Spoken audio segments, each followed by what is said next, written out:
Hello, nerds around the world. Welcome to another episode of the Nerds United One podcast. I'm CM Miller, your host for this evening. In this episode 62 of our show, and we're delving into the movies of the DC universe. So you see here my Superman T-shirt. I'm celebrating. Of course, this marks a special occasion because being the week of the release of Batman v Superman: Dawn of Justice, which is going to be out in theaters this Friday, and to help me celebrate and to help me with this, to join me on this very special show tonight, we have Mike Gillett from Geek Salad. Mike, what's going on with you, man? Not much. Hey, glad to be here. And yeah, we're kind of appropriate that we're Batman v Superman week because you're Superman, I'm Batman right here. Although I'm actually kind of on the Superman side, but it's the only shirt I got. These suits all the way. Can't go to toe with the Man of Steel, although Batman's going to do that in this film. He's going to find a way. Mm-hmm. Oh, yeah, but definitely, yeah. We're all anxious. Hopefully, yeah. I'm pretty sure, like, not only just the comic book community is going to see it, but people who are not generally fans of DC or comic books in general are going to come out to see this. But definitely, we are all anxious to see it over here in Nerds United One. And to go on to the main topic of our show, like I said, we are counting out our top 5 favorite DC films. And these are the best, considered the best of what DC has churned out. And we're definitely going to delve into the topic. DC, has some kind of a track record and have a kind of a rough track. It mixed, yeah. I mean, when you got like Superman 3, Superman 4, the immortal Batman and Robin, obviously. No ice puns on this show. No, I had enough of that. Nice to see you. Why don't you just chill? Okay, all right. Okay. But yeah, DC's track. Yeah. Until this time, DC output has generally been mostly Batman and Superman, but they have made some noble attempts at bringing the other characters into the silver screen. Green Lantern. Okay, yeah, but yeah. Did you say something? I missed it. No. But generally, there has been some good work, from this coming in terms of bringing their character properties to the screen, and that's what we're going to celebrate in this episode. Okay, starting off with myself, we are going to start at number 5 and go to number 1. Okay, number 5 for me is Batman 1989. Nice one. Yeah, Batman 1989 is definitely, it definitely, Tim Burton. What Tim Burton did with that was fucking fantastic. I mean, it's not the best Batman movie, but it definitely is. It definitely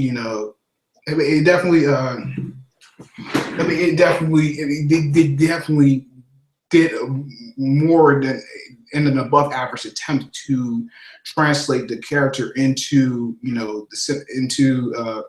movie. I mean, this is far miles ahead from the TV series in the 1960s.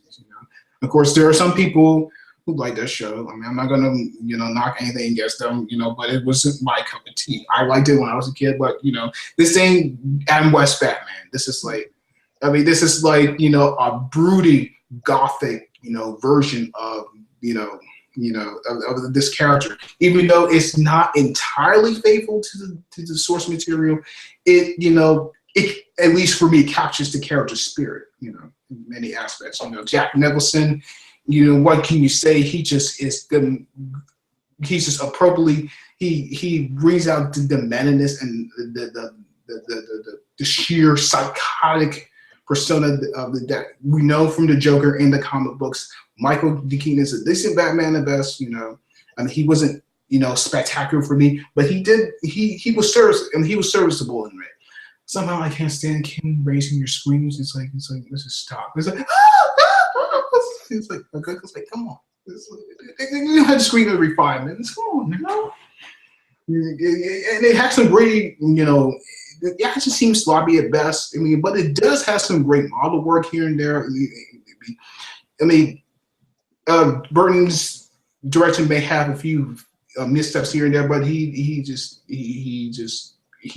aced it. He aced it with this whole thing. I mean, it's not the best comic book movie ever made, but you know, it's pretty awesome to say the least. Most definitely. All right, Mike, why don't you give us number 5 on your list? All right, my number 5 list is Superman, the motion picture from 1978, I believe. Yep. 77, 78, somewhere in there. Not my favorite Superman movie, but it made us believe a man could fly. I mean, just quite frankly, what Richard Donner did with that movie was introduce the world to a Superman that didn't look like, you know, he was a part of this Saturday morning serial. It didn't look like it was like a cartoon flying. It looked like a man that was flying, and you know, bullets bouncing off of him. He was lifting a helicopter above his head.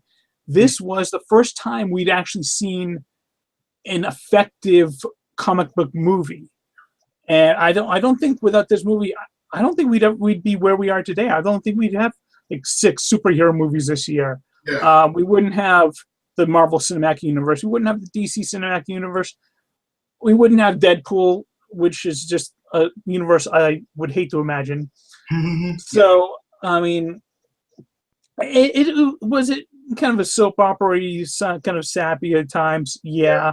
But you can't deny its impact. You can't deny how revolutionary it was, and you can't deny it actually made Superman out into a bit of a badass. I mean, he pulled the San Andreas Fault back together. Mm-hmm. That's pretty awesome right there. You got to hand to him pretty mighty. Damn. Yeah. This was the Superman that could, you know, take the planet and like throw it all the way around if you wanted to. Right. So yes, number 5, Superman motion picture. Awesome. Overall, I would rank it a little bit higher because that's still my favorite Superman movie, at least to me. Okay. Yeah, that definitely is. If that's number 5 on your list, that's number 5 on your list. Right. Yeah. All right. Well, going on to number 4 for me is Superman 2.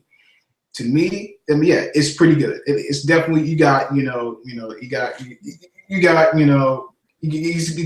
are definitely a little bit more interesting this time around. Superman is, you know, love is in the air for the Man of Steel. And of course, you got 3 villains, you know, wanting to kick his ass. You know, you got General Zod, played effectively by Terrence Stamp, Ursa played by Sarah Douglas, and Non played by Jack O'Hara. You know, and they said let's just say when they come, they're going to make things. It's going to be hell on earth. You know? Of course, you know, you have with the movie Superman loses. He sacrifices his powers, you know, to be with the woman he loves. You know, when Superman finds out they're on Earth, things get a little bit more complicated. You know, in terms of, you know, how's he going to defeat them? You know, it's not as good as the first feature. I mean, it just, you know, there's something. There was a mythic quality about the first Superman movie that, you know, was alluring to it. You know, I mean, I do like. I mean, but you know, this one it's definitely a lot effective, more entertaining. I love the banter between Clark and Lois. You know, of course, the romance is well played in this movie. You know how he sacrifices his powers for Lois. But, you know, the centerpiece of this whole thing has got to be the battle between Superman and 3 villains. You know, the whole that fight was well choreographed and, you know, remarkably structured. You know, some parts of it you do recognize it is a movie from the 1980s, all the river judge and all the stuff like that. But, you know, you were sold on it. It definitely is, you know. It's definitely an awesome fight, you know. I mean, it's definitely you know, the standout piece of this whole thing. This is what this movie's all about. Superman trying to fit on these three badasses from Krypton. And, you know, is he going to save the day? But, you know, yeah, like I said, not as great as the first movie, but it kicks a hell of a lot of ass. Definitely, Superman 2, number 4 on my list. All right, Mike, what's number 4 on your list? All right, my number 4 is Batman, 1989. Okay. I mean, it's kind of weird. Like it sounds like you kind of prefer Jack Nicholson's portrayal of the Joker over Michael Keaton's portrayal of Batman. I'm kind of the opposite. I kind of prefer Michael Keaton's portrayal as Batman and Bruce Wayne over Jack Nicholson's the Joker. I mean, for me, I thought Jack Nicholson's the Joker was kind of like a more sadistic version of Cesar Romero. And I mean, for me, if you've seen Crazy Jack Nicholson once, you've seen Crazy Jack Nicholson every single time he does it. Who hasn't seen a Crazy Jack Nicholson? Here's Johnny. Enough said. Well, yeah, because that's a perfect example. Yeah. Who's next to Shining? Yeah, we know how Jack's out there. Yeah, Jack Nicholson loves to do crazy, and he does it well, but it's still Crazy Jack Nicholson in clown makeup. Right. But Michael Keaton, he'd been a comedic actor, and now he was playing this when Batman, when he first shows up, and he says, "I'm Batman." You actually believed he was Batman, and when he's when he's Bruce Wayne, he's kind of got that swagger, but every now and then he just pulls that switch and he goes dead serious. That's when he's in his Batman mode, and that's what I really liked about it. I mean, it was still a Batman that was relying a lot on gadgets, right? Yeah, I take that as you will. Where did he get those wonderful toys? Exactly. I mean, it still had aspects of the Adam West TV show, which again, same as you, I watched when I was a kid. I loved it when I was a kid. Not so great now, but and it still had elements of that. But it was the first real. I mean, Superman 1977, whatever, 78. It was light and cheery. It was Superman. This was a dark, brooding superhero, and this was a Joker that killed people brutally.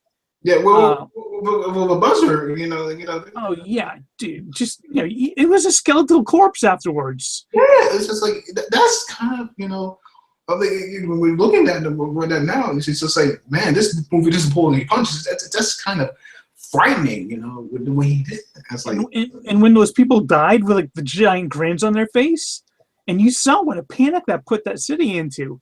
I mean, this was a dark superhero story, one we hadn't really seen before, and it again, same as with Superman, it really influenced everything that came after it. So I can't knock it for that.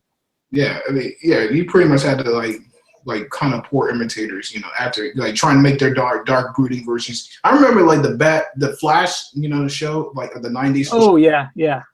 Of course, and the Shadow, back in '94. Yeah, I saw that one in theaters. Wish you had your money back, or wasn't that, or? It was fun for what it was. It was worth the money I spent, I guess. I wouldn't spend it again. Well, for me, I mean, great design, great approach. It has a great, promising premise behind it, but it's just something doesn't work. I guess the premise is just there's a reason it doesn't make our lists. Yeah, of course. I mean, it's not a DC movie anyway. Yeah. I mean, but it doesn't. I don't think it would be on any person's top comic book movie list. Anyway. No, maybe guilty pleasures at best. Right. Yeah. It like I said, it has great elements, but didn't deliver. I mean, it couldn't measure up to the film we're talking about. Exactly. So, yeah, my number 4, Batman 1989. Okay, all right. Going on to number 3 for me is Batman Begins. Batman Begins. Batman Begins. I freaking loved this movie when I came out. I mean, I love Batman 1989, but I love this movie a hell of a lot more because it was a great representation of the comic. Christopher Nolan. I mean, I just love what he did with bringing a naturalized, more believable approach to the whole world of this character. It's got a great cast. You got people like Michael Caine, Gary Oldman, Rutger Hauer, Morgan Freeman. It's just he's got a great cast. You know, it's got people well cast in their roles. It's just like it's kind of reminiscent of how they brought Marlon Brando to play Jor-El in the first Superman movie. But like Christian Bale, fantastic as you know the dual characters, Batman, Bruce Wayne. His Batman is appropriately dark, broody, and scary, and is miles ahead of what Michael Keaton did in the '89. And in his Bruce Wayne, what you expect, the superficial, dumb playboy. He plays that part to a T because you know, of course, he has to separate those personas. You know? But he does that quite effectively. You know, I mean, Liam Neeson was badass as Henry Ducard, or should we see Ra's al Ghul. The cinematography was spoilers. Oh yes. I don't know if it really counts as a spoiler years later. It's 10 years since that movie came out. But yeah, the cinematography was just stunning. Nolan's direction was amazing. It's just like it was everything you wanted in a Batman movie. Plus, I mean times 10. You know, it really brought the spirit in the grit of the comics, translated, you know, into a motion picture. You know, it's just like it was, and the focus when and I believe the later films, what Burton and Schumacher did, focused more on the film, on the villains rather than the title character itself. This was a Batman movie focused on Batman. It was about, and it delved, deeper into him more than other films recently. But definitely, Batman Begins is awesome. Not just, I mean, it's just an awesome DC movie. Just awesome movies, all right, and that's why it is number 3 on my top 5 DC movies. All right, Mike, what's number 3 on your list? All right, my number 3 is Superman 2, the Richard Donner cut. The Richard Donner cut. Yeah, I'm specifying that because there were a number of issues with the Superman 2 theatrical cut that I thought Richard Donner fixed up in his director's cut version of it. I mean, I put this higher than Superman, the original Superman, mainly because, sorry, I had a cat in my lap. Mainly because if there's one thing that can get geek juices running more, it's superheroes fighting each other. Right. Look at what's coming out Friday, by the way. Oh yeah. Yeah.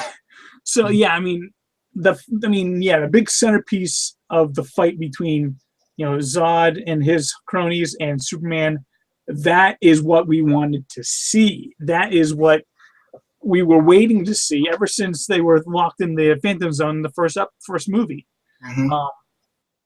And I mean, let's not forget, like, Zod actually won. He won early. I mean, he conquered the United States. The president had to kneel before Zod. I still get shivers when I hear that. It's like, yeah, I know. Superman was off getting nookie. But I mean, in the first movie, he had to fight a couple of missiles, and that was pretty much it. I mean, this one, Superman Returns, but better. Exactly. Yes. This one, he actually had a legitimate threat, something that, as movie watchers, you didn't know, is he going to win? He's up against 3 people, all with powers equal to his. Mm-hmm. Yeah, that's a great challenge. Yeah, how the hell is he going to win this? Mm-hmm. But he does, because he's Superman, and that's how Superman's cool. But yeah, so for me, I love the original Superman to death, but this one, that battle, it just gets my blood pumping in a way that the original Superman never did. So yeah, my number 3, Superman 2, the Richard Donner cut. Well, Caleb likes that. I mean, he's not a fan of the first movie. It's like, how could you not like that movie? It's still a really good movie. Yeah. One thing I do love about the Richard Donner cut, I believe he took out the shrink wrap, S. Oh yeah, the cellophane. The cellophane, yeah. I don't know what the hell that was. Yeah, that was kind of bizarre, kind of Yeah. That was that kind of thing was that really did make a lot. That really did make a lot of sense. No, not really. Yeah, every time I think of Family Guy when they do that, prepare to be destroyed, Superman. That was a minor inconvenience. Yeah, we'll take that. Right. Okay, all right, going on to Number two. Huh? Number two. Yeah, number two. Number two for me is Superman the movie. Yeah, just come on. I mean, like, what's there? It's that Richard Donner pulled off a miracle with this movie, along with Christopher Reeve, who was the best choice to play this character. He embodied the courage, the compassion.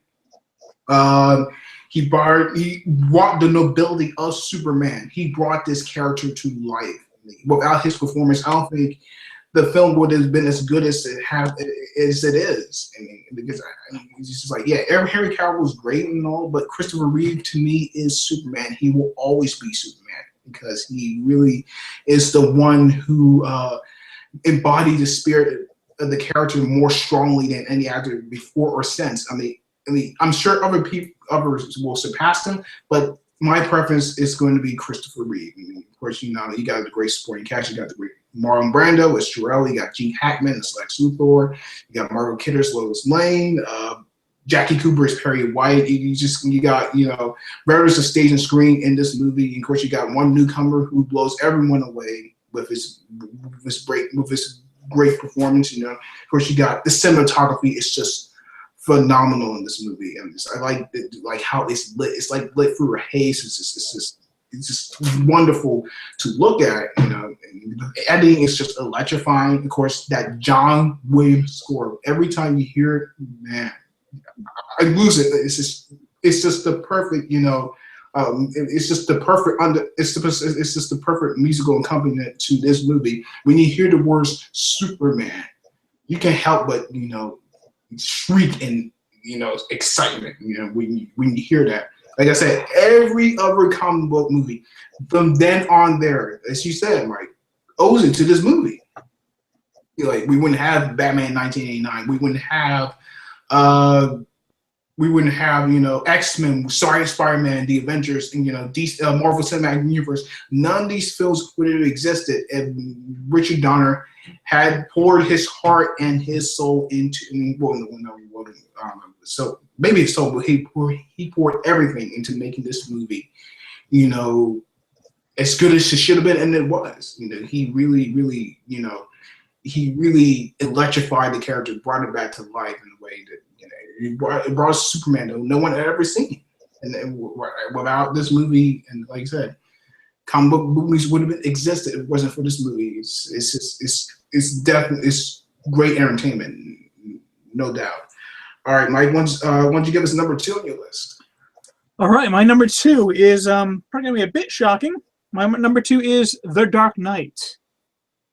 I'm sorry? The Dark Knight. Why? Okay. Why isn't it my number 1? Because it is a masterpiece of filmography. Cinematography. There is nothing wrong with this film. It is a perfect film in most ways. It took everything that Batman Begins and kind of ratcheted it up an extra level. The Heath Ledger's Joker.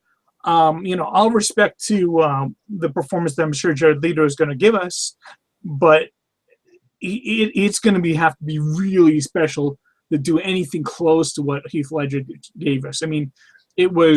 He had the comedic moments of like Cesar Romero and Jack Nicholson. He had the horror of like this insane killer. He just, like Michael Keaton's Alfred said, some men just want to watch the world burn, and that's what he did. He didn't have a reason for why he did what he did. He just wanted to see people die. That was insane.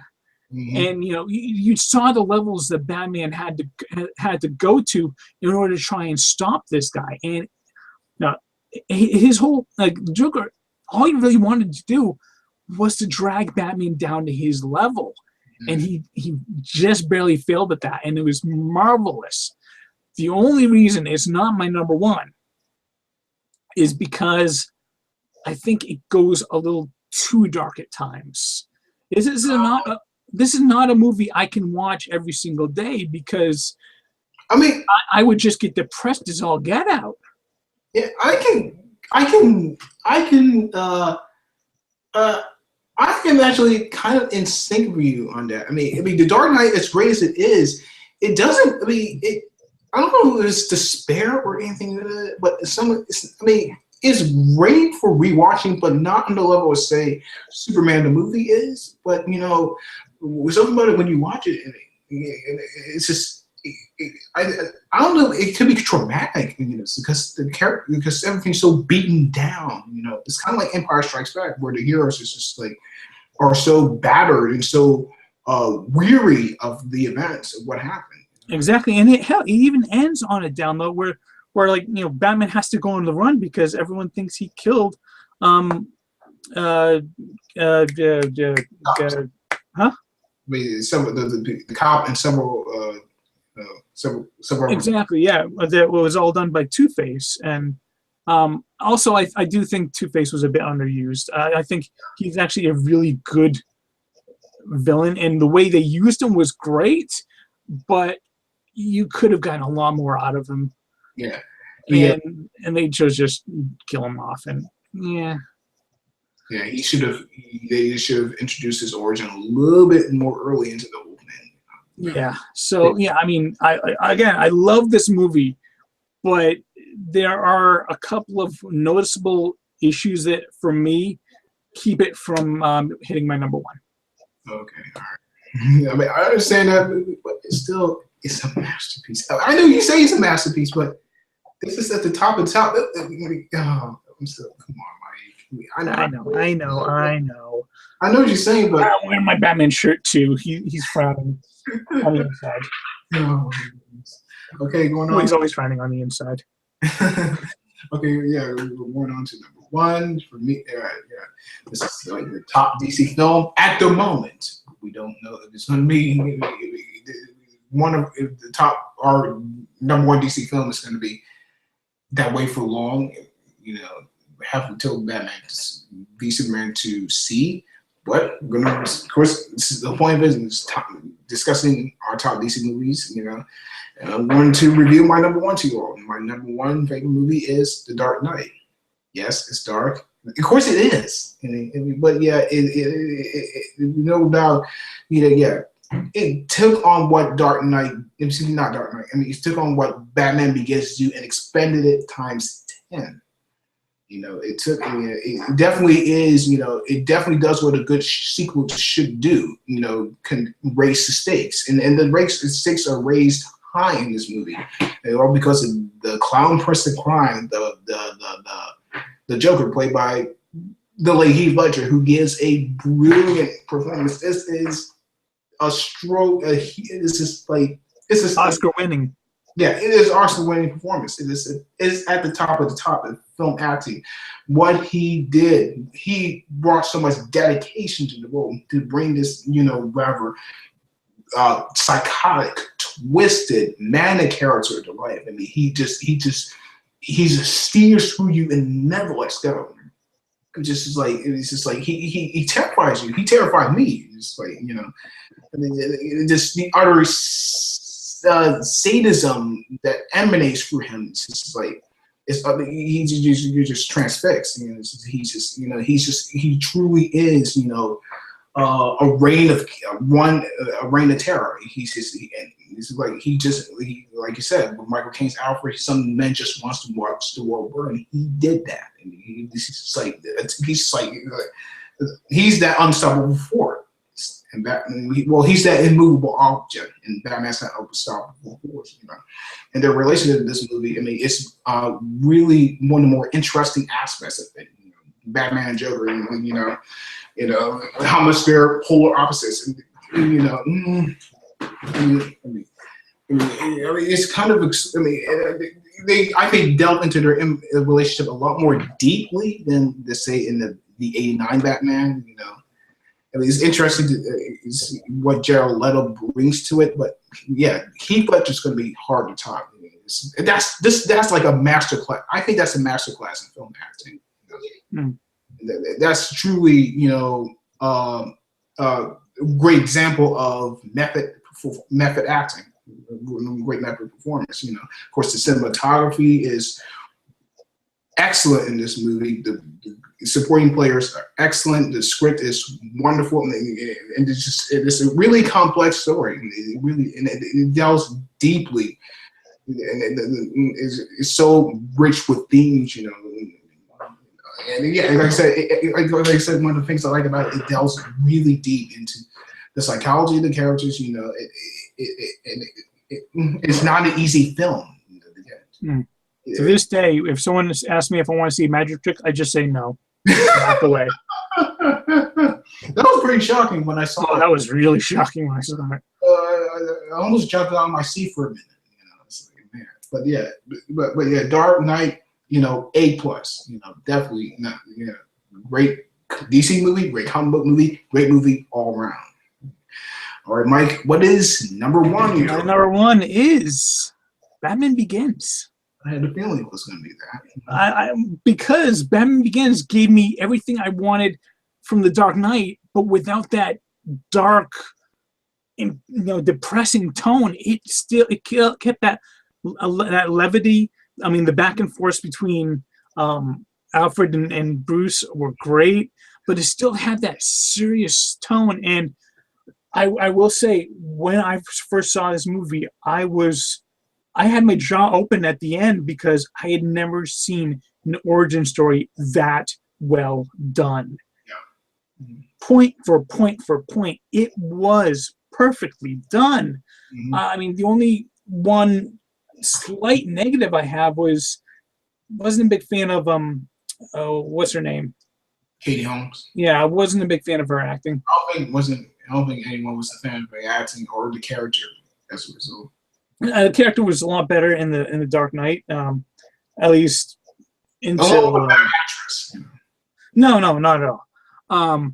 But yeah, I mean, just the way that they handled the origin of Batman, and the flashbacks that they're just cutting back and forth to, it was just. I'd never seen a story that compelling that was still an origin story. Every origin story that you've seen before that was, it was just like the setup for the next movie. This one was a self-contained masterful movie, right. And this one I could watch every single day. Because for Dark Knight I'd probably have to save every maybe week or month or so.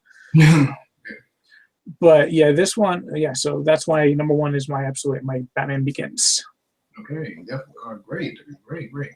And of course, we have a certain movie coming up this week, as we discussed, because this is what the show's all about: DC, Batman v Superman.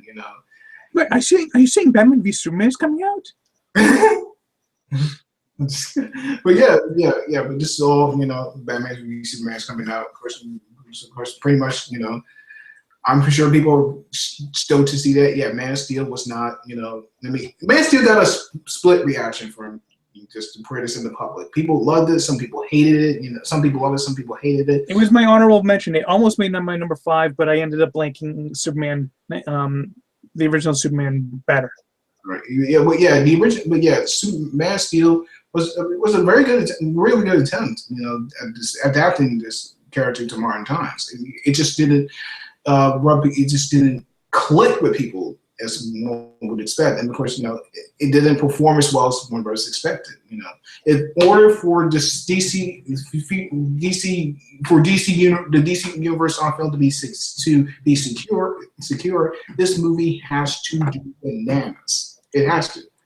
And then my expectations, I try to keep them tempered at this point. I just want a good movie. I just want to see Batman, Superman kicking each other's ass. I mean, I want to see, them embracing their comic book origins. I just want them to craft a movie that we've all been. I just want them to service this right. Yes, of course, we all do. But as with DC in the past, that always doesn't Alton, let's just say the attempts haven't been, they didn't soar in the way we expect them to. I mean, this one, it just it has to do. Like I said, I'm hoping for a great comic book movie, and a great movie, and it's all right. I'm hoping that Batman Affleck kicks ass. He definitely looks good. The suit looks awesome. Harking back to Frank Miller. But he definitely looks awesome. But can he be Batman? Can he be Bruce? Can he pull off this character? Of course, Wonder Woman and Aquaman. It does feel like a Justice League prequel, but it's very much, for what we see, it's very much a Batman and Superman film.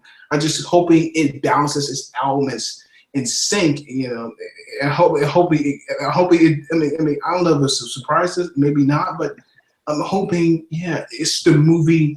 We've all been hoping. This is the movie people have been dreaming about for years, and I'm hoping that is able to do things right. It's got to. Like I said, Marvel's been beating them in the game for almost a decade, and DC has got to play catch up. And some people say Batman, Superman, but he is. But like I said, I'm hoping that I'm hoping that it's what we're hoping is they actually get this thing right. I'm hoping they do service to these characters in there, and hoping that we and it makes us excited for and hoping for what DC has to offer for the next few years down the line. I want a DC universe. I'm hoping Batman v Superman is the start of that. I'm hoping it's a great. I'm hoping it's a great. It definitely carries us on to seeing more of these characters, on the big screen. Mike, how do you feel about it? What are your expectations? Yeah, I am really excited for this film. I know a lot of people are kind of editing their history, saying I've always been for Ben Affleck.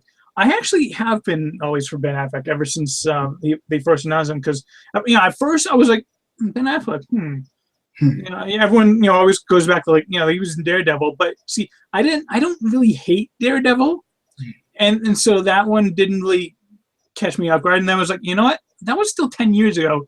He's been an Academy Award winning director. He's been a fantastic actor. Yeah, I think he can do it. So I'm really excited to see what he does. I'm actually really looking forward to Gal Gadot or Gal Gadot, whatever. The first time we see Wonder Woman on screen. First time. I know. About friggin' time. Yes. And first time we see Aquaman on. Exactly. Oh, I'm really looking forward to seeing Jason Momoa as Aquaman. Yeah.